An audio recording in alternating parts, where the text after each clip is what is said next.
Kothamangalam MA engineering കോളേജിൽ NRPF ക്യാമ്പിന് തുടക്കമായി. കോട്ടയം DFO N രാജേഷ് ഉദ്ഘാടനം നിർവഹിച്ചു.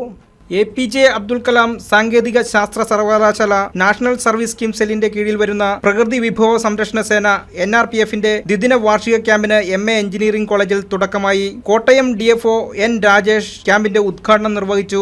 NRPF state coordinator professor Darshana S Babu സ്വാഗതം പറഞ്ഞു. KTU NSS cell programme coordinator doctor Arun M അധ്യക്ഷനായി. KTU NSS നടപ്പിലാക്കുന്ന ഭവന നിർമ്മാണ പദ്ധതിയായ സ്വപ്നക്കൂട് പദ്ധതിക്കായി NRPFന്റെ നേതൃത്വത്തിൽ സ്ക്രാപ്പ് കളക്ഷനിലൂടെ സമാഹരിച്ച തുക programme coordinator doctor Arun M, KTU care coordinator professor Shiju Ramachandran എന്നിവർ ചേർന്ന് ഏറ്റുവാങ്ങി. NRPFന്റെ ട്രീ ടാഗ് പ്രോജക്റ്റിൽ മികവ് പുലർത്തിയ കോർഡിനേറ്റേഴ്സിനെ ചടങ്ങിൽ ആദരിച്ചു.